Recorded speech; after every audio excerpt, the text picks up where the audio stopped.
Hello dear student, welcome back to our new session and new chapter electromagnetics wave। क्या होती है विद्युत चुंबकीय तरंगे, आज कम्प्लीटली चर्चा करेंगे। स्टूडेंट वैसे तो आपके एनसीईआरटी के सिलेबस के अंदर ये टॉपिक नहीं है, हर्ट्ज का एक्सपेरिमेंट क्या होता है, क्यों दिया गया था, आज कम्प्लीटली चर्चा करेंगे। एनसीईआरटी की सिलेबस के अंदर आपकी बुक में सिर्फ एक लाइन के अंदर समझाया गया है कि एक एक्सेलरेटेड चार्ज पार्टिकल है, वो क्या करता है, इलेक्ट्रोमैग्नेटिक्स वेव को इंड्यूस करता है। कैसे करता है, आज इस लेक्चर के अंदर अपन जानेंगे।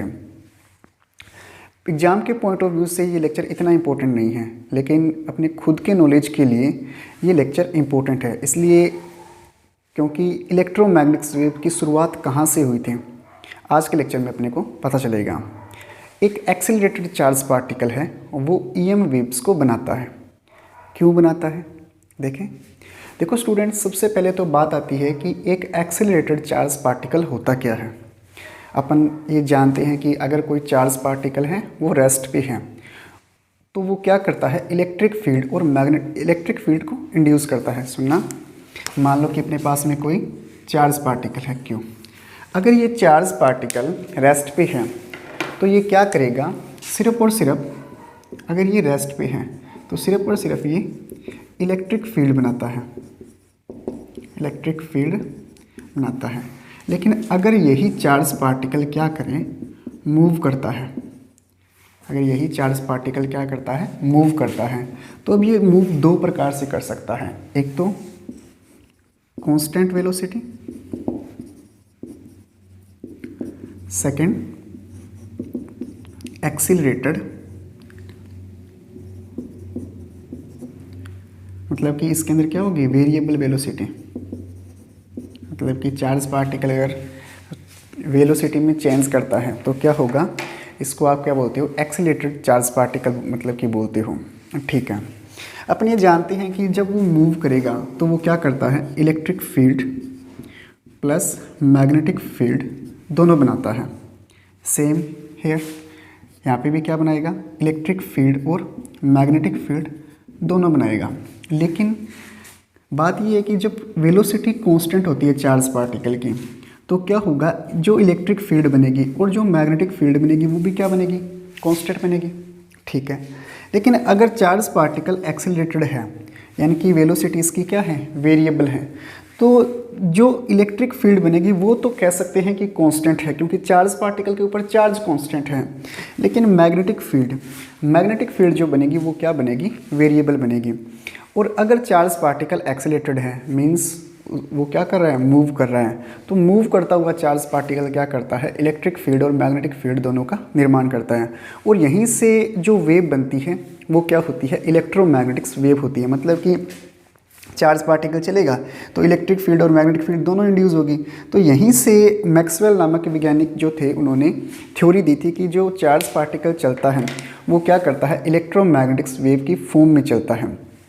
नहीं सर, हम नहीं मानते, ये तो लिखी हुई है बुक के अंदर, ये थ्योरी तो दी थी। स्टूडेंट, ये मैक्सवेल नाम के जो वैज्ञानिक थे उन्होंने सिर्फ ये थ्योरी बुक के अंदर दी थी, मतलब कि रिटर्न में लिख के चले गए। भाग्य हम बच्चों का, सही है या नहीं है, ठीक है। तो उसके बाद में इस इलेक्ट्रोमैग्नेटिक्स वेव की थ्योरी को कंप्लीटली रूप से हर्ट्ज ने समझाया, यानी कि ये इलेक्ट्रोमैग्नेटिक्स वेव कैसे बनती है इसके बारे में अपने को कंप्लीटली जानकारी दी हर्ट्ज ने।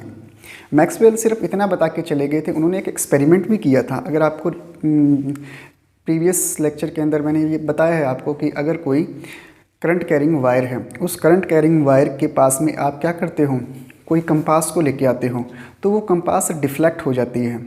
ठीक है, वायर के पास में तो कंपास डिफ्लेक्ट हो जाती है, लेकिन आपने वहाँ पे ये भी देखा था कि दो कैपेसिटर की प्लेटों के बीच में भी कुछ ऐसी ही घटना हुई थी जिसकी वजह से उसके पास में भी जो कंपास थी वो भी क्या हो गई थी, डिफ्लेक्ट हो गई थी। मतलब मैक्सवेल थोड़ा बहुत इशारा कर चुके थे कि हाँ, कुछ तो ऐसा है जिसके बारे में जानना ज़रूरी है। मतलब वो इशारा करके चले गए और मतलब कि थ्योरी लिख के चले गए। उन्होंने इन इलेक्ट्रोमैग्नेटिक्स वेव के ऊपर कोई भी ऐसा एक्सपेरिमेंट नहीं किया था, किया होगा, कामयाब नहीं हुआ होगा। उसके बाद में अपने 5-6 साल तक इसके ऊपर कोई भी एक्सपेरिमेंट नहीं हुआ, उसकी मतलब कि इसकी कोई चर्चा नहीं हुई। अबाउट 1866 की बात है कि हर्ट्ज नाम के वैज्ञानिक थे, उन्होंने इस इलेक्ट्रोमैग्नेटिक वेव के ऊपर एक्सपेरिमेंट दिया था। क्या था एक्सपेरिमेंट, कंप्लीटली जानेंगे, सुनना भी।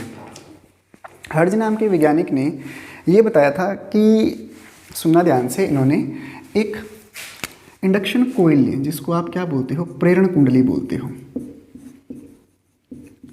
इन्होंने क्या किया, एक प्रेरण कुंडली ली। अब प्रेरण कुंडली क्या होती है सर, सिलेबस में तो नहीं है। देखो, आप इस प्रेरण कुंडली को एक प्रकार से इंडक्शन जो प्रेरकत्व लिया था अपन ने, मतलब कि इसको एक इस प्रकार की कोयल मान सकते हो। और अपन ने जाना था कि अगर आप इसको बैटरी से कनेक्ट करते हो और करंट पास आउट करवाते हो इसके अंदर से, तो अपन ये जानते हैं कि ये क्या करता है, मैग्नेटिक फील्ड बनाता है। अगर इस करंट के अंदर आप थोड़ा सा भी वेरी करते हो इसको, मतलब कि करंट की वैल्यू को चेंज करते हो, तो वैल्यू चेंज करने पे क्या हो जाएगा, यहाँ पे मैग्नेटिक फील्ड जो है वो भी वेरिएबल होगा। और इस वेरिएबल करंट की वजह से ये जो कोयल होती है ये एक ईएमएफ इंड्यूस करती है, एक विद्युत वाहक बल बनाती है। और वो जो विद्युत वाहक बल था वो कितना था अपना, E = माइनस का L di/में dt, या यूँ कहें अगर इसके अंदर नंबर ऑफ टर्न्स n है तो E = माइनस का L di/में dt। और यहाँ पे जो ये नेगेटिव साइन था, ये अपने को क्या बताता था कि जो विद्युत वाहक बल बना है उसकी दिशा कुछ इस प्रकार है कि यह उस कारण का विरोध करेगा जिसके कारण वह उत्पन्न हुआ है। ठीक है, तो मतलब ले दे के बात ये है कि करंट के अंदर थोड़ा सा भी परिवर्तन करते हो तो एक विद्युत वाहक बल बन जाता है। ये अपने को फैराडे ने बताया था। लेक्चर नंबर, अपना जो चैप्टर है ये 6 नंबर है, इलेक्ट्रोमैग्नेटिक्स इंडक्शन, प्लेलिस्ट के अंदर पढ़ा है, आप जाके उसको देख सकते हो। कंप्लीटली डिटेल से समझाया हुआ है कैसे बनता है ईएमएफ, क्यों बनता है, लेंज का नियम क्या है, ये नेगेटिव साइन क्या है, एकदम डिटेल से दिया गया है। ठीक है, तो मतलब बात ये है कि अगर करंट के अंदर थोड़ा सा भी परिवर्तन करते हो तो विद्युत वाहक बल बनता है। और अगर आप नंबर ऑफ टर्न्स को इंक्रीज़ कर देते हो, मतलब अगर आपको ज़्यादा, नॉर्मल सी बात है, फैराडे का सेकंड लॉ ऑफ मोशन, ये सेकंड लॉ ये कहता है कि E = L di/में dt होता है। यहाँ पे d phi/में dt होता है। L phi की वैल्यू आपने Li ली थी इंडक्शन कोयल के लिए। ठीक है, मतलब कि आप ईएमएफ की वैल्यू दो टाइप से क्या कर सकते हो, इंक्रीज़ कर सकते हो। पहला, नंबर ऑफ टर्न्स को इंक्रीज़ कर दो। सेकेंडरी, जो करंट आप वेरी कर रहे हो उसकी वैल्यू इंक्रीज़ कर दो, मतलब करंट की वैल्यू इंक्रीज़ कर दो। नॉर्मल सी बात है, ईएमएफ ज़्यादा बनेगा। ठीक है, तो ये जो इंडक्शन कोयल होती है, जो प्रेरण कुंडली होती है, इसके अंदर जो नंबर ऑफ टर्न्स होती है ना वो बहुत ज़्यादा इंक्रीज, मतलब बहुत ज़्यादा ली जाती है। बहुत ज़्यादा मतलब कि थोड़ा सा भी अगर आप इसके अंदर करंट को वेरी करते हो, थोड़ा सा भी करंट के अंदर चेंज करते हो तो ये एक बहुत भयानक, यूँ समझो भयानक ईएमएफ देगा, मतलब कि एक भयानक ईएमएफ इंड्यूस करता है। ठीक है, तो प्रेरण कुंडली का काम क्या होता है, अगर आप इसके अंदर करंट की वैल्यू को चेंज करते हो तो करंट की वैल्यू चेंज करने से ये जो प्रेरण कुंडली है ये क्या करेगी, एक अच्छा, मतलब कि अच्छा पोटेंशियल का अपने को क्या देगा, ईएमएफ देगा। ठीक है, जब ये ईएमएफ यहाँ पर पहुँचेगा, सर अब ये क्या है, ये एक वायर है और इसका रिलेशन कर दिया इसने एक मेटल रोड के साथ में, इसको बोलते हो आप मेटल रोड। काम क्या आती है बताएंगे, ये भी क्या है, सेम मेटल रोड है, मेटल रोड हो गई। ये एक स्फीयर कंडक्टर है, ये एक स्फीयर कंडक्टर है, सेम एयर स्फीयर कंडक्टर। ठीक है, देखो ये जो स्फीयर कंडक्टर होता है ये एज ए वर्क करता है एक कैपेसिटर का, एज ए वर्क करता है कैपेसिटर का। तो मतलब कि ये काइंड ऑफ कैपेसिटर, ये काइंड ऑफ इंडक्टर। सर ये क्या लिख रहे हो, समझाएंगे सारा। मतलब कि जो रोड है ना, समझना, रिपीट कर देता हूँ। हर्ट्ज ने इलेक्ट्रोमैग्नेटिक्स वेव की थ्योरी को समझाने के लिए एक एक्सपेरिमेंट किया जिसके अंदर उसने एक इंडक्शन कोयल ली। इंडक्शन कोयल क्या होती है, एक पार्ट ले लो आप प्रेरकत्व का, मतलब अगर आप प्रेरकत्व के अंदर क्या करते हो, करंट की वैल्यू को चेंज करते हो तो प्रेरकत्व जो होता है वो क्या करता है, ईएमएफ इंड्यूस करता है। तो जो इंडक्शन कोयल होती है इसके अंदर नंबर ऑफ टर्न्स बहुत ज़्यादा होते हैं। नंबर ऑफ टर्न्स ज़्यादा होने की वजह से ये एक भयानक ईएमएफ देता है अपने को। ठीक है, यहाँ पर लगा होता है एक स्फीयर कंडक्टर जो एज ए वर्क करता है कैपेसिटर का। अब कैपेसिटर क्या होता है समझना, थोड़ा बहुत समझा देता हूँ, ये भी आपके प्लेलिस्ट के अंदर पड़ा है, वीडियो लेक्चर जाके वहाँ पे देख सकते हैं। सुनना स्टूडेंट, देखो ये वो चार्ज स्फीयर है, ठीक है, जो वर्क करता है कैपेसिटर का, वर्क करता है कैपेसिटर का, ठीक है। जब यहाँ से करंट इसके अंदर से पास आउट होता है तो ये ईएमएफ बनाता है, और ये ईएमएफ कहाँ पहुँचता है, इस चार्ज स्फीयर के पास पहुँचता है, मतलब कि एक स्फीयर कंडक्टर के पास पहुँचता है। मतलब एक चार्ज पहुँचेगा, यहाँ से प्लस प्लस होगा तो यहाँ पे क्या होगा, माइनस माइनस होगा, या यूँ कहें यहाँ पे माइनस होगा तो यहाँ पे क्या होगा, प्लस प्लस हो गया। मान लो कि इनमें से कोई एक चार्ज स्फीयर है जिसको आपने क्या दिया, प्लस प्लस दिया। नॉर्मल सी बात है, अगर ये वर्क करेगा, अगर ये कैपेसिटर का वर्क करता है तो अपन ने कैपेसिटर के अंदर ये पढ़ा है कि कैपेसिटर की तो जो दो प्लेट होती हैं, उन दोनों प्लेटों में से एक तो होती है पॉजिटिव, दूसरी होती है नेगेटिव। याद आ रहा है कुछ, पॉजिटिव प्लेट, नेगेटिव प्लेट, बीच की डिस्टेंस स्मॉल डी, ठीक है। तो एक पॉजिटिव है, दूसरी नेगेटिव है, तो यहाँ पे एक स्फीयर जो है वो क्या है, पॉजिटिव है, दूसरा जो स्फीयर है वो क्या है, नेगेटिव है, ठीक है। ये स्टूडेंट जो दोनों स्फीयर होते हैं इनका जो एरिया लिया जाता है ना यहाँ पे, वो डिफरेंट लिया जाता है। इनका जो एरिया होता है ना वो डिफरेंट होता है। क्यों होता है, इसका भी अलग केस है। मतलब कि सोच के देखो, नॉर्मल सी बात है, जब चार्ज पार्टिकल यहाँ से जाएंगे तो जहाँ पर कोलेक्ट होते हैं, वो ट्रांजिस्टर के अंदर अपन ने पढ़ा है ना कि ट्रांजिस्टर के अंदर तीन मतलब कि प्लेटें होती हैं, यूँ समझो कि दो पीएन जंक्शन से मिलकर बनता है ट्रांजिस्टर। तो जब ये तीन टर्मिनल की युक्ति, जिसको आप ट्रांजिस्टर बोलते हो, पीएनपी या एनपीएन, अपने को पता है कि तीन टर्मिनल होते हैं, एमिटर, बेस और कोलेक्टर। जो एमिटर होता है उसका जो एरिया होता है वो डिफरेंट होता है बेस से, बेस का सबसे छोटा, कोलेक्टर का सबसे ज़्यादा, और एमिटर का जो होता है वो कोलेक्टर और बेस से के बीच में रहता है। क्यों रहता है, क्योंकि जो एमिटर होता है वो एमिट करता है, बेस में पार्टिकल्स नहीं रुकते। कोलेक्टर क्या करता है, कोलेक्ट करता है, मतलब जो कोलेक्ट करता है उसका एरिया बड़ा होना चाहिए। वही सेम थ्योरी यहाँ पे है।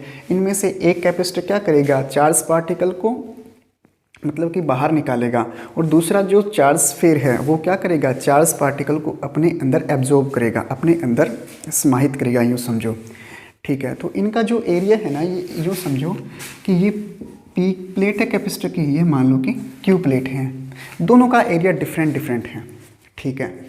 यहाँ से क्या होता है, जब ये प्रेरण कुंडली इसको ईएमएफ देती है, मतलब कि वोल्टेज देती है, तो इस वोल्टेज की वजह से, वोल्टेज देने का मतलब चार्ज पार्टिकल दे रही है। देखो जो कैपेसिटर है उसका जो प्रिंसिपल है वो क्या कहता है, इसने वोल्टेज दी, तो वोल्टेज की फॉर्म में क्या दिया, चार्ज दिया। अपन जानते हैं कि क्यू समानुपाती होता है, प्रोपोर्शनल होता है वी के, जितना ज़्यादा वोल्टेज उतना ज़्यादा क्या होगा, चार्ज होगा, ठीक है। नंबर ऑफ टर्न्स ज़्यादा होने की वजह से एक भयानक वोल्टेज दे रहा है ये इसको, तो भयानक वोल्टेज दे रहा है, तो नॉर्मल सी बात है वोल्टेज इंक्रीज हो रही है। क्या इंक्रीज हो रहा है, चार्ज पार्टिकल, ठीक है। ये लो यहाँ पर चार्ज पार्टिकल क्या हो गए, इंक्रीज हो गए, ठीक है। अब स्टूडेंट अपन ये जानते हैं कि जैसे जैसे चार्ज पार्टिकल की वैल्यू बढ़ती है, वोल्टेज की वैल्यू इंक्रीज होती जाती है। अब चार्ज पार्टिकल दे रहे हो पॉजिटिव की फॉर्म में, तो क्या होता है, एक टाइम लिमिट तक तो क्या होता है, ये अपने अंदर एब्जॉर्ब करता है। लेकिन जैसे ही एक टाइम लिमिट, मतलब कि एक लिमिट से ऊपर चला जाता है, तो ये जो कैपेसिटर होता है ये क्या करता है, अपन जानते हैं कि ये पॉजिटिव चार्ज पार्टिकल है, तो क्या होगा, इससे इलेक्ट्रिक फील्ड लाइंस बाहर क्यों निकलती है, आउटवर्ड। जो पॉजिटिव चार्ज पार्टिकल होते हैं उनसे इलेक्ट्रिक फील्ड क्या होती है, बाहर की ओर निकलती है, ठीक है। तो यहाँ से भी क्या होगा, इलेक्ट्रिक फील्ड आउटवर्ड होगी। अब जब इलेक्ट्रिक फील्ड आउटवर्ड है तो अपने आसपास इसने क्या किया, इलेक्ट्रिक फील्ड का निर्माण कर लिया, ठीक है। अब स्टूडेंट ये जो इंडक्शन कोयल है इसने एक हैवी वोल्टेज दी है, और हैवी वोल्टेज वो कैपेसिटर की प्लेट यानी कि स्फीयर के पास है। उसने जो इलेक्ट्रिक फील्ड बनाया है वो भी क्या है, एक हाई इलेक्ट्रिक फील्ड है। मतलब अप्रोक्सीमेट यूँ समझो कि 10⁶ वोल्ट पर मीटर का जो इलेक्ट्रिक फील्ड इंड्यूस किया है किसने, इस कैपेसिटर ने। तो क्या होता है स्टूडेंट, जब ये वोल्टेज, समझना इसको, जब ये वोल्टेज इतनी हाई हो जाती है तो जो ये चार्ज स्फीयर होता है ना, इस चार्ज स्फीयर के पास में जो एयर होती है, जो वायु होती है, उस वायु के जो एटम होते हैं, उस वायु के जो परमाणु होते हैं। स्टूडेंट, अपन ये सभी जानते हैं कि जो एयर होती है, जो वायु होती है, वो एक कुचालक है, एक इंसुलेटर है, सही है। और इंसुलेटर के अंदर कभी भी करंट फ्लो नहीं होता है। इंसुलेटर जो चार्ज पार्टिकल है वहाँ पे करंट फ्लो नहीं होता है। मतलब कि वो जो आपने लेक्चर नंबर इंट्रोडक्शन जो लेक्चर था उसमें बताया था कि कैपेसिटर की दोनों प्लेटों के बीच में एयर थी, अपन जानते हैं ये एयर थी, लेकिन उस एयर के बीच में भी करंट फ्लो हुआ था और उसको आपने डिस्प्लेसमेंट करंट बोला था। अब वो करंट जो बना था वो क्यों बना, इसका रीजन समझाने के लिए हर्ट्ज ने ये एक्सपेरिमेंट किया था। मतलब कि ऐसे कैसे कह सकते हैं मैक्सवेल नाम के जो वैज्ञानिक है कि हवा के अंदर करंट, अब हवा के अंदर करंट, इसके लिए एक्सपेरिमेंट जो किया था हर्ट्ज ने वो ये था कि ये जो एयर थी, यानी कि ये जो कैपेसिटर था, इसकी वोल्टेज इतनी इंक्रीज हो गई कि कैपेसिटर के आसपास की जो वायु है उस वायु के एटम्स का आयनाइजेशन होना स्टार्ट हो गया, आयनीकरण होना स्टार्ट हो गया। मतलब वोल्टेज सुनना, आप जब इसको वोल्टेज दोगे और ये जो वोल्टेज है इसकी वैल्यू अगर 3 × 10⁻6 वोल्ट पर मीटर, इसकी वैल्यू अगर 3 × 10⁻6 वोल्ट पर मीटर इतनी बढ़ जाती है तो जो कैपेसिटर है उसके आसपास की जो वायु होती है उस वायु का क्या होने लग जाता है, आयनाइजेशन होना स्टार्ट हो जाता है, आयनीकरण होना स्टार्ट हो जाता है। तब वो जो उसकी इंसुलेटिंग प्रॉपर्टी है, हवा की जो कुचालक प्रॉपर्टी है, इंसुलेटिंग प्रॉपर्टी है, वो ब्रेक डाउन होना स्टार्ट हो जाती है। मतलब अब जो हवा है ना उसके प्लेटों के बीच में वो अभी कुचालक नहीं है, मतलब उसके अंदर कुछ फ्लो हो सकता है, वो एज ए कंडक्टर की तरह बिहेव करने लग जाएगा अगर उसकी वैल्यू 3 × 10⁻6 वोल्ट पर मीटर है। तो दोनों प्लेटों के बीच में इतना भयानक पोटेंशियल डिफरेंस आ जाने की वजह से हवा का आयनाइजेशन होना स्टार्ट हो गया। आयनाइजेशन की वजह से क्या हुआ, करंट फ्लो हुआ और करंट फ्लो होने से एक मैग्नेटिक फील्ड बना और मैग्नेटिक फील्ड की वजह से वो सुई डिफ्लेक्ट हुई थी।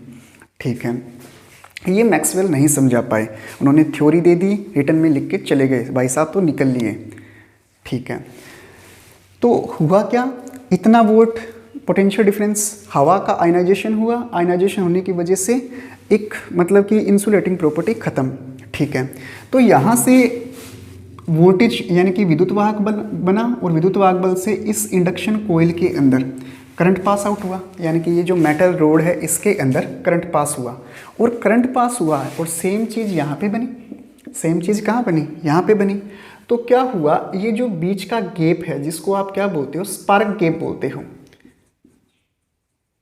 स्पार्क गैप होता है ये।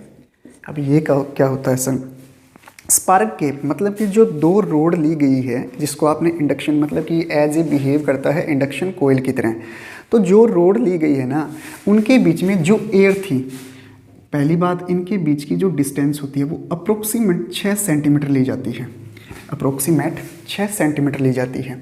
ठीक है, इसका जो एरिया लिया जाता है वो अप्रोक्सीमेट 40 सेंटीमीटर की स्क्वायर ली जाती है। मतलब कि जो अपने कैपेसिटर की प्लेटें ली है उनका जो एरिया है वो 40 सेंटीमीटर की स्क्वायर ली जाती है। अब दूसरा जो कैपेसिटर है वो इससे डिफरेंट होगा। ठीक है, मतलब कि अगर ये इलेक्ट्रॉन को एब्जॉर्ब कर रहा है तो इसका एरिया बड़ा होगा, अगर ये वाला इलेक्ट्रॉन को एब्जॉर्ब कर रहा है तो इसका ऊपर वाले का एरिया बड़ा होगा। ठीक है, तो 6 सेंटीमीटर का गैप है जिसको आप क्या बोलते हो, स्पार्क गैप बोलते हो।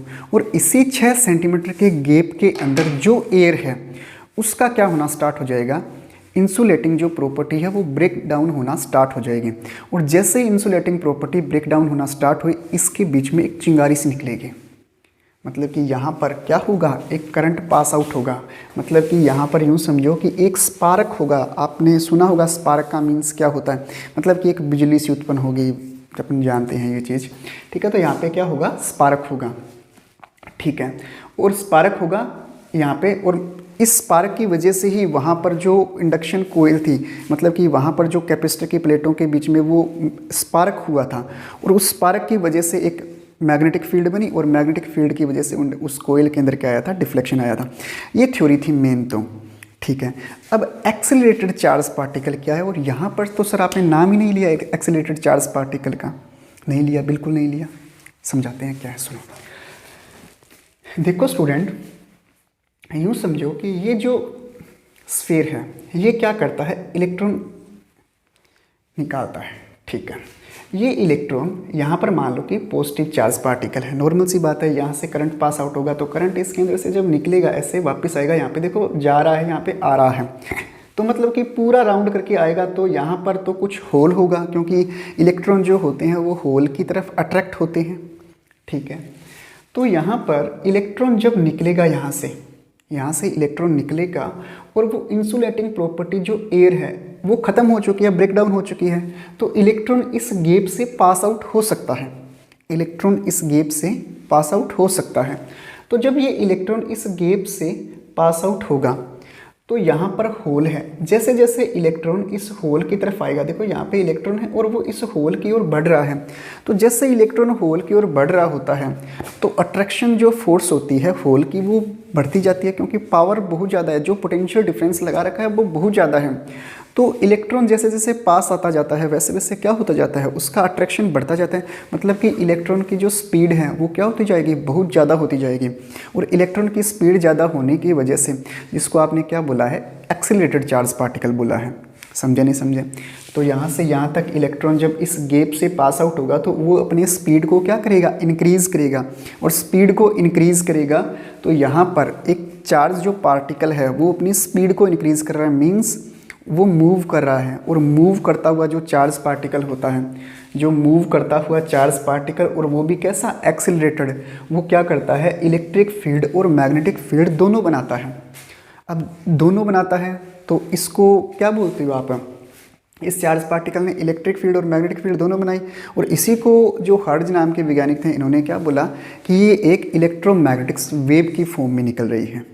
ठीक है, अब भी नहीं समझ में आया सर, ये कैसे कह सकते हो, ये तो समझ में आता है कि हाँ इलेक्ट्रॉन निकल रहे हैं दूसरी ओर जा रहे हैं, इलेक्ट्रोमैग्नेटिक वेव की बात कहाँ से आ गई बार बार में, ये तो थ्योरी तो बुक में भी थी। ठीक है, सुनो स्टूडेंट, देखो इस इलेक्ट्रोमैग्नेटिक वेव की थ्योरी को समझाने के लिए जो हर्ट्ज नाम के वैज्ञानिक थे उन्होंने एक सेकेंडरी एक्सपेरिमेंट और किया। अब सेकेंडरी का नाम तो सर पहले भी नहीं लिया आपने, इंटरेस्टिंग, सुनो। देखो यहाँ तक तो ठीक था, यहाँ तक ठीक था, यहाँ पे एक स्पार्क उत्पन्न हुआ, स्पार्क उत्पन्न हुआ मतलब कि एक्सीलरेटेड चार्ज पार्टिकल था। अब इन्होंने क्या किया, एक सेकेंडरी कोयल और ली, मतलब कि एक वायर की बनी हुई कोयल को इसके पास रखा, और जब इसके पास रखा, और ये गैप भी कुछ ज़्यादा नहीं था, मतलब कि मिनिमम ही था।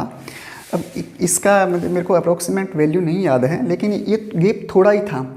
और जब ये दूसरी इंडक्शन कोयल इसके पास रखी तो हर्ट्ज नाम के वैज्ञानिक ने एक अजीब थ्योरी देखी, एक अजीब घटना देखी। उन्होंने क्या देखा कि कोई फिजिकल कनेक्शन नहीं है इस एक्सपेरिमेंट, यानी कि इस अपरेटस और इस अपरेटस के बीच में कोई भी फिजिकल रिलेशन नहीं है, न कोई वायर है, न कोई बैटरी कनेक्ट कर रखी है, कुछ भी नहीं है। लेकिन फिर भी क्या हुआ, जो घटना यहाँ पर हो रही थी, यहाँ पे क्या घटना हो रही थी, यहाँ पर एक स्पार्क मतलब कि चिंगारी उत्पन्न हो रही थी इनके बीच में। अब जो घटना यहाँ पर हो रही थी, उन्होंने क्या देखा, वही सेम घटना इन दोनों कोयल के छोर के बीच में हुई। मतलब कोई फिजिकल रिलेशन नहीं है, ना कोई बैटरी कनेक्ट है, कुछ भी नहीं है, लेकिन फिर भी सेम घटना यहाँ देखने को मिली। दिमाग में तो वैसे भी मतलब जो दिमाग था वो तो वैसे ही घुमा हुआ था कि एक्सीलरेटेड चार्ज पार्टिकल कैसे मूव करता है, लेकिन एक अजीब घटना ने तो दिमाग का फ्यूज उड़ा दिया उनका। सर फ्यूज उड़ा दिया तो कैसे एक्सपेरिमेंट हुआ। देखो स्टूडेंट, जो घटना हुई थी यहाँ पर क्या हुआ, एक हाई पोटेंशियल डिफरेंस, मतलब कि देखो हाई पोटेंशियल डिफरेंस है, इलेक्ट्रॉन मूव कर रहा है, नॉर्मल सी बात है। इलेक्ट्रिक फील्ड क्या है, इलेक्ट्रिक फील्ड याद करो डिस्प्लेसमेंट करंट के बारे में, I D equal to epsilon naught mu naught D phi E upon में डी टी। ठीक है, मतलब इसका मीन्स क्या है, जो इलेक्ट्रिक फ्लक्स के अंदर परिवर्तन हो रहा है उसकी वजह से एक करंट बन रहा है। यहाँ पर इलेक्ट्रिक फ्लक्स में परिवर्तन तो होगा, नॉर्मल सी बात है, क्योंकि यहाँ पर चार्ज पार्टिकल जा रहे हैं, यहाँ पे इसको मान लो प्लस, इसको मान लो माइनस, प्लस से माइनस की ओर इलेक्ट्रिक फील्ड लाइन्स है, मतलब कि इलेक्ट्रिक फ्लक्स है, और वो भी कैसा है, चेंजेबल है। ठीक है, तो चेंजेबल इलेक्ट्रिक फ्लक्स क्या करता है, एक करंट बनाता है। कैसे बनाता है ये अपन जान चुके हैं, एक करंट बनाता है, और जहाँ पर करंट बनता है, और वो भी करंट है कैसा, इंक्रीज होता हुआ, क्योंकि चार्ज पार्टिकल इंक्रीज हो रहे हैं, एक्सेलरेटेड चार्ज पार्टिकल है, तो इंक्रीज होता हुआ करंट है। इंक्रीज होता हुआ करंट क्या करेगा, एक मैग्नेटिक फील्ड बनाएगा, नहीं बनाएगा। अब चार्ज पार्टिकल भी है और एक्सेलरेटेड भी है, तो वो क्या करता है, इलेक्ट्रिक फील्ड और मैग्नेटिक फील्ड दोनों बनाता है।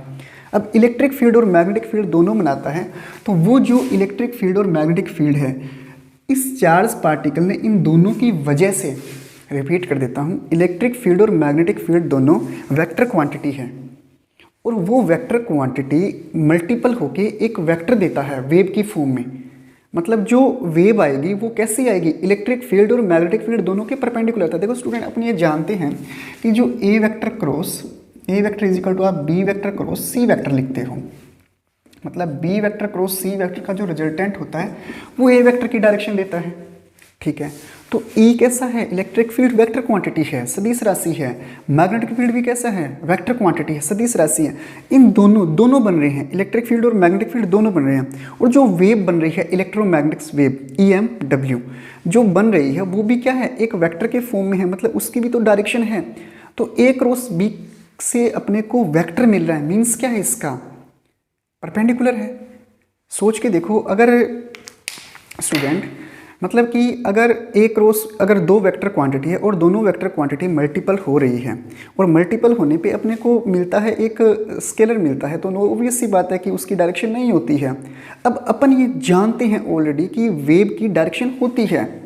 अब वेव की डायरेक्शन होती है तो अपन नॉर्मल सी बात है, माइंड में आ जाएगा कि वेक्टर क्वांटिटी है, डायरेक्शन है मतलब वेक्टर क्वांटिटी है। और ई और बी दोनों वेक्टर है, मतलब वेक्टर का मल्टीपल होके वेक्टर मिल रहा है। तो ये थ्योरी क्या कहती है, वेक्टर का मल्टीपल होके वेक्टर मिल रहा है, तो जो वेक्टर की डायरेक्शन होगी वो इन दोनों के परपेंडिकुलर होगी।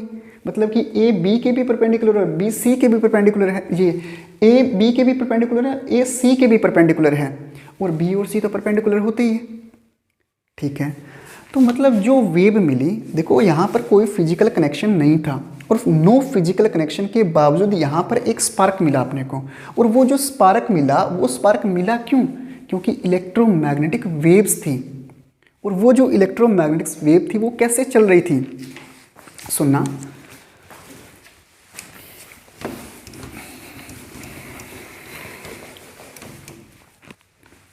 देखो स्टूडेंट, अगर मान लो कि मैं ये कहूँ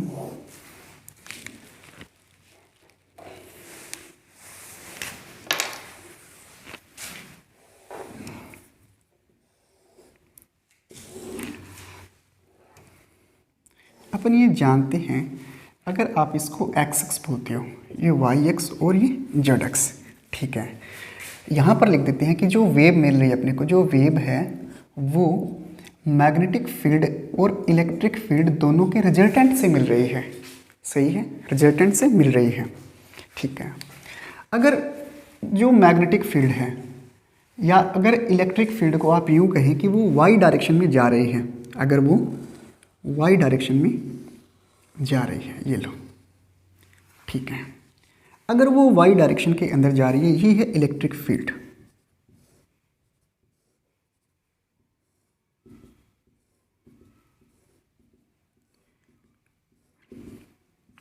ये प्लस का y और नीचे वाला माइनस का y है, न कि z की ओर है। ये नीचे वाला माइनस का y, ऊपर वाला प्लस का y, ठीक है। और जो मैग्नेटिक फील्ड है B, ये कौन सा है, इलेक्ट्रिक फील्ड E, ये इलेक्ट्रिक फील्ड E है।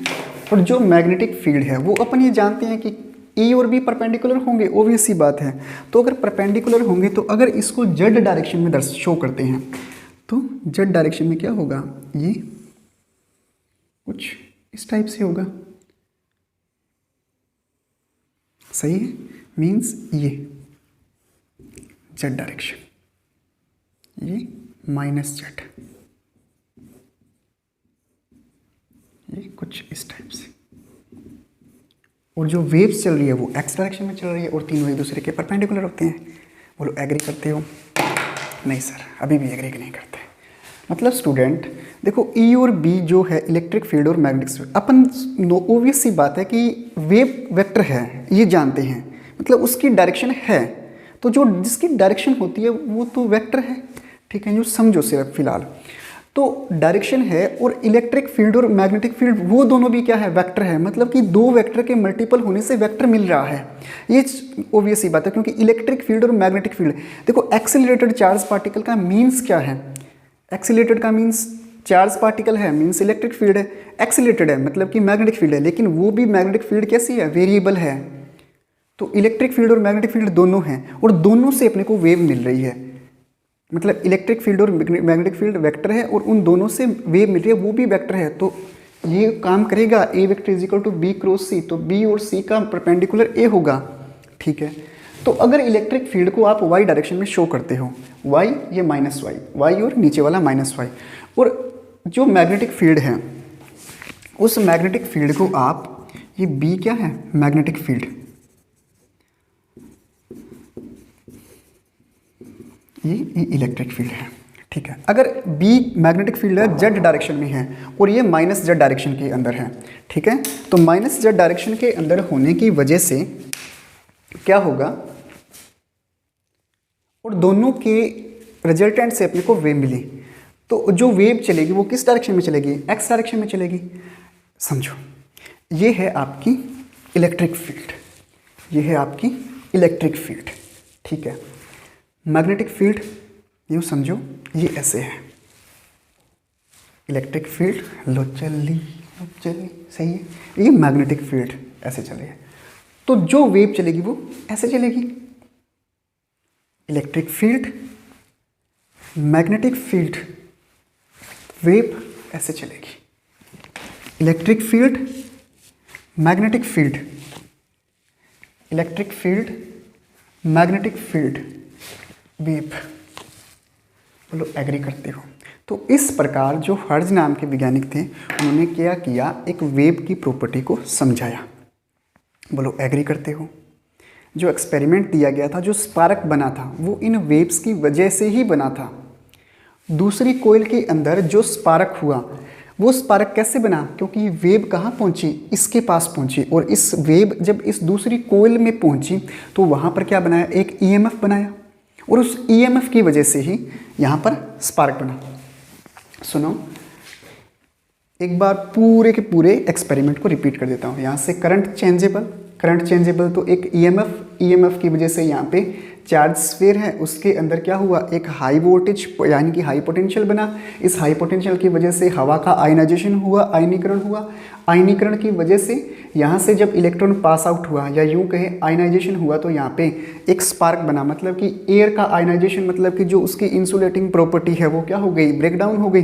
तो ब्रेकडाउन होगी तो यहाँ पे एक स्पार्क, चिंगारी बनेगी, ठीक है। चिंगारी बनी मतलब कि यहाँ पे कुछ ऐसा हुआ जिसको आपने क्या बोला, आईडी बोला था, डिस्प्लेसमेंट करंट। उस डिस्प्लेसमेंट करंट के अंदर वेरिएबल है वो, क्योंकि चार्ज पार्टिकल एक्सीलरेटेड है तो करंट भी क्या होगा, एक्सीलरेटेड होगा। तो करंट एक्सीलरेटेड है मीन्स उस करंट ने क्या बनाया, एक मैग्नेटिक फील्ड बनाया, और वो जो मैग्नेटिक फील्ड है वो मैग्नेटिक कहाँ पहुँचेगा, इस कोयल में पहुँचेगा, और जब इस कोयल के अंदर पहुँचेगा, और वेरिएबल मैग्नेटिक फील्ड है, मैग्नेटिक फील्ड वेरिएबल है, कोयल है, तो इसमें क्या बनेगा, एक ईएमएफ बनेगा, और उस ईएमएफ की वजह से यहाँ पे क्या हुआ, एक करंट फ्लो हुआ, और करंट फ्लो हुआ और हाई पोटेंशियल का करंट है, ठीक है, हाई वोल्टेज का करंट है, या हाई एम्पियर का करंट बोले, ठीक है।